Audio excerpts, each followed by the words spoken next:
So as we come to a close, I have two thoughts.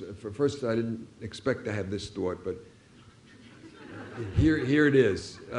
For 20 years, I taught civil procedure, the first-year basic course on courts at NYU Law School, 1981 to 2001. I stopped teaching in the law school when I became president because I do all my teaching to undergraduates. But in each of those 20 years, at least two of my students married each other. In the great class of 1987, 10 students married each other, 5 couples, and none of these couples have broken up. And you have just seen, I am a great matchmaker. And I think the Gaelic word Merrill is shidduch. I think I made a shidduch here, and we'll see whether anything comes of this, and Jonathan will report on it. That's the first thing. The second thing, I wanted, as we close the panel, to leave you with a thought. And as most of us that have encountered great teachers in our lives, you spend your life working out the lessons that teacher imparts. And the great teacher in my life was a teacher that I had in my sophomore, junior, and senior year of high school for a course that the Jesuits knew they couldn't control and was special. So they gave 12 of us this guy whose name was Charlie,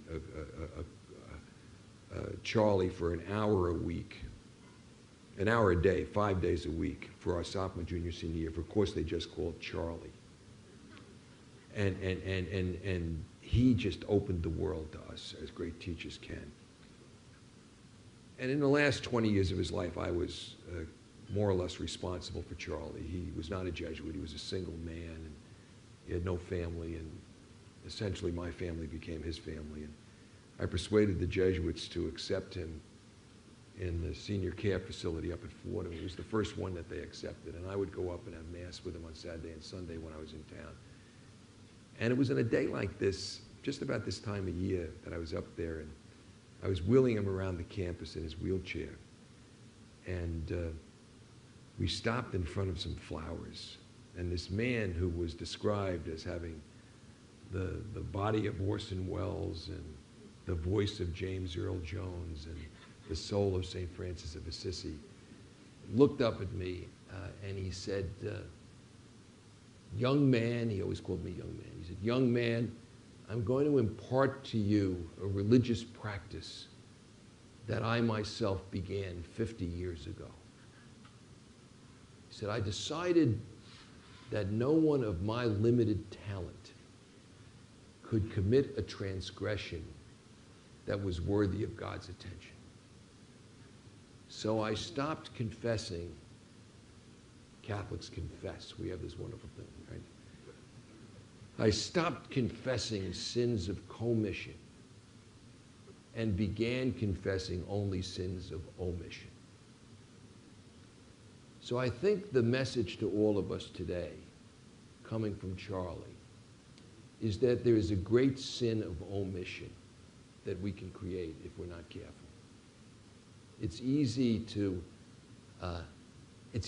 fail to see a responsibility.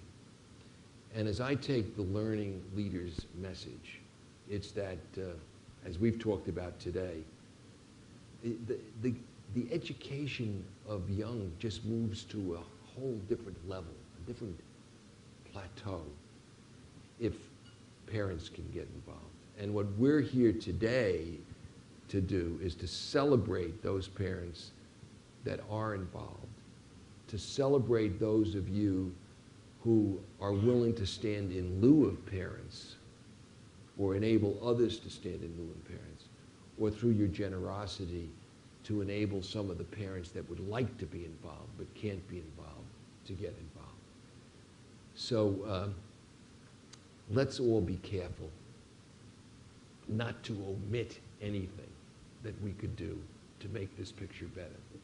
And with that, I will not omit saying to 4 spectacular people, thank you very, very much for a wonderful panel.